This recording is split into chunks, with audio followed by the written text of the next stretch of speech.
This is a 10-minute tutorial on 5 most important and widely used devices in power electronics. If you like this video, do not forget to like and subscribe to my channel. So let's get started. The first device that we are going to talk about is called Thyristor.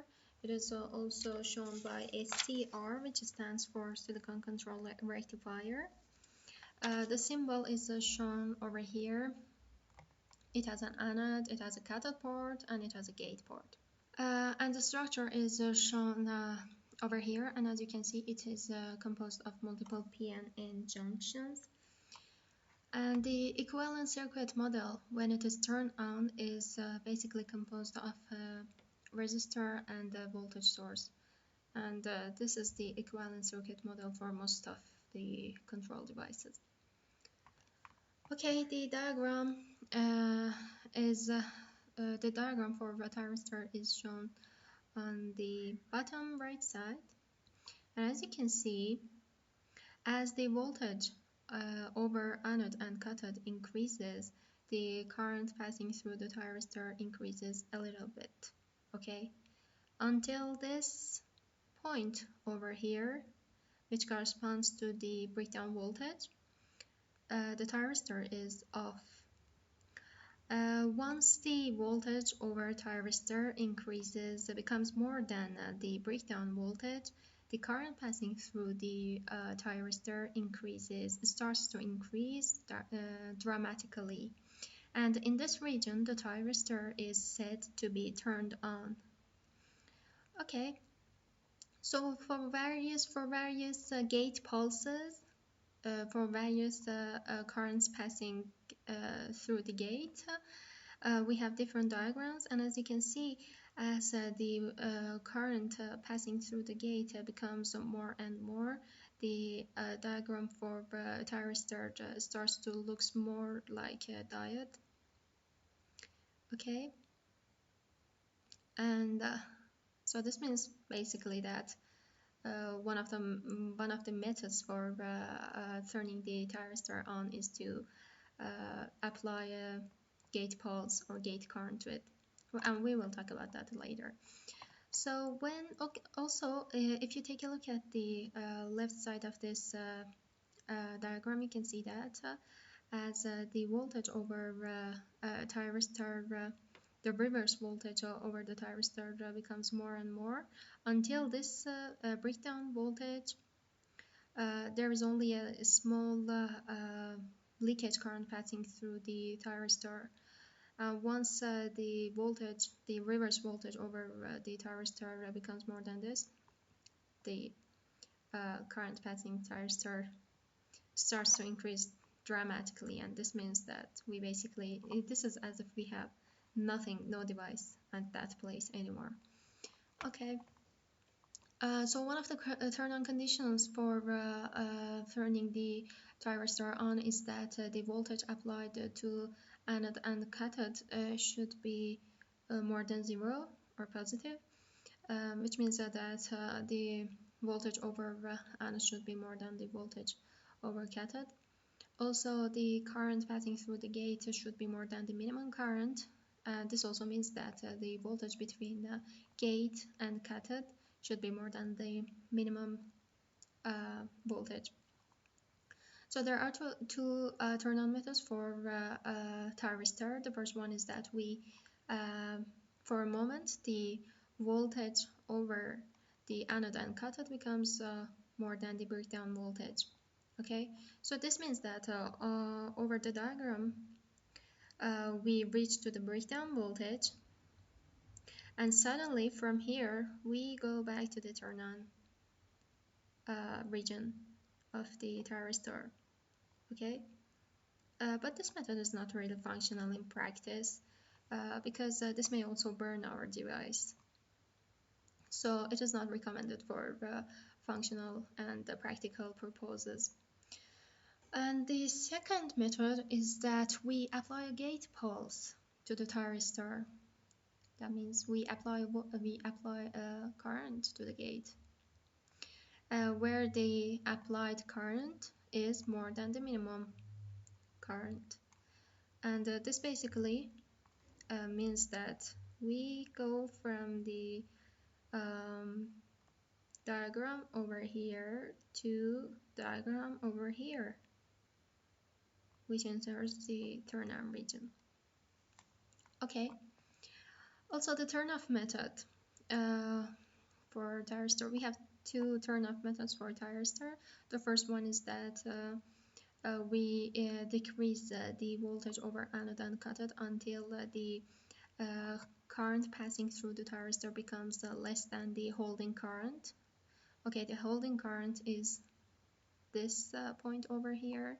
So once we pass this point, we are going to enter this way, this point on our diagram, which is the turn-off region for Thyristor. Another method is that for a duration equal to T off, the voltage over anode and cathode becomes negative. Okay. So the next device we are going to talk about is called DIAC. DIAC stands for Diode for Alternating Current, and the symbol is shown here, and the structure is basically P and N junctions with some small N junctions on some parts of it.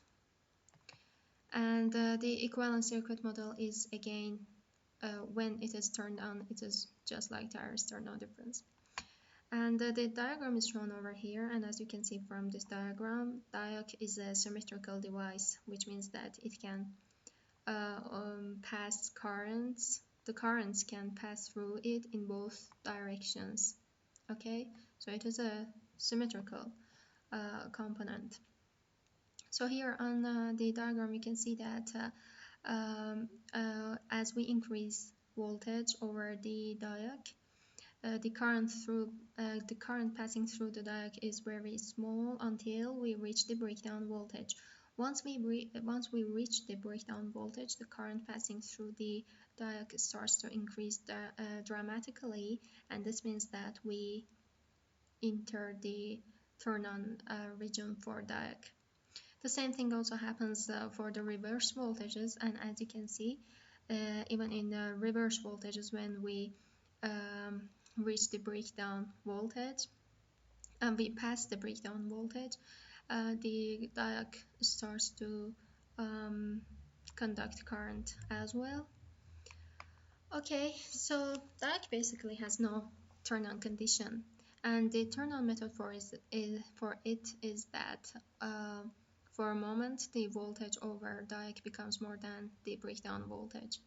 Also, the turn-off method for it is that the current passing through the DIAC becomes less than the holding current, which means that we reach this point over on our diagram, and after this point we are going to enter the turn-off region.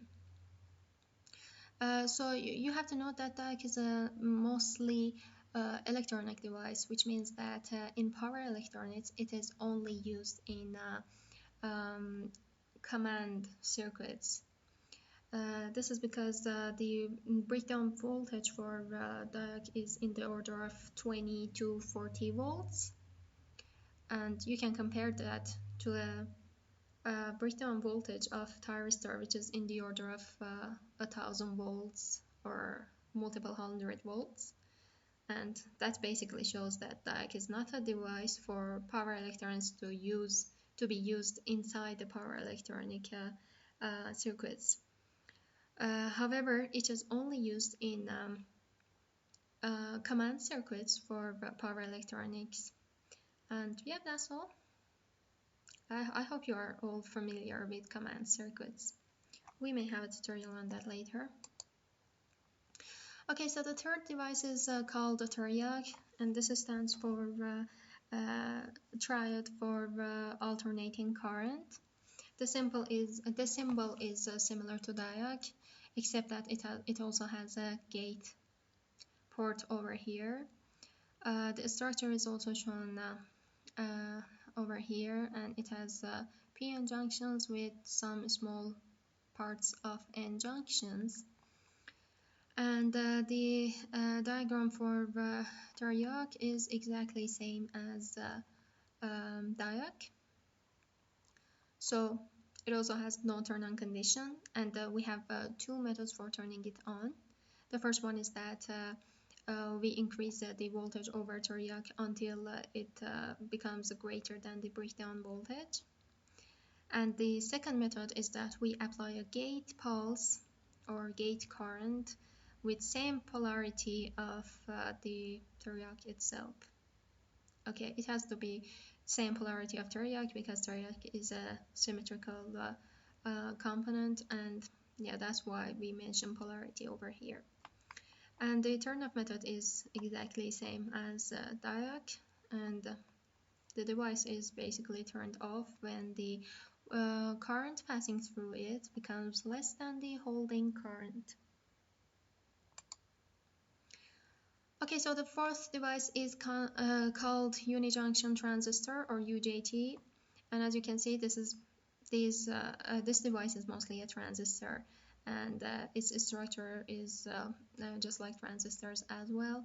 The symbol is shown over here, and the diagram for UJT is a bit more interesting and complex compared to other devices. And the turn-on condition for it is that the voltage over base 2 should be more than the voltage over base 1. And the turn-on method is that the voltage applied to the emitter should be more than the peak voltage. Peak voltage is over here on the diagram. And the turn-off method is that the voltage on emitter becomes less than the minimum voltage. And this part of this diagram is called the turn-on region for UJT. And we mostly use this part of the diagram in power electronics. Okay, so the last device is called Insulated Gate Bipolar Transistor or IGBT. This is also a very popular device in power electronics, and its symbol is shown on the right side. And yeah, you can see from the structure over here that IGBT's structure is very similar to MOSFET transistors. And we are not going to enter that area right now. And the diagram for IGBT is just like other transistors, and for different gate to emitter voltages, we have different diagrams, and it has a saturation part or cutoff part, and yeah, that's all. So the device is turned on when the voltage between gate and emitter becomes more than the on voltage, which is almost 6 volt for IGBT, and it is turned off when the voltage over gate and emitter becomes 0 or less than 0. Okay, so that's all. Using these power electronic devices, we can design various inverters, converters, or rectifiers and things like that. For example, here you can see an example of a three-phase bridge rectifier, which is designed by using 6 thyristors. Okay. So the input voltage for this circuit over here is basically a 3-phase AC voltage, and the diagrams are shown over here. The output voltage from this circuit is shown by bold lines over here, and as you can see, the AC current is almost rectified. Okay, of course, this is not an ideal rectifier. In industrial purposes, in industrial circuits, we use much more devices like Thyristor, DIAC, and things like that. And the output voltage is much more ideal and much more closer to a DC voltage. But this is only an example used for educational purposes. And as you can see, the AC current is almost rectified with a little bit of peaks in some places. Yeah. Okay, that's all. Thank you for watching. And if you have any questions, any comments, anything, just comment them below this video and I will try to answer. Thanks and bye.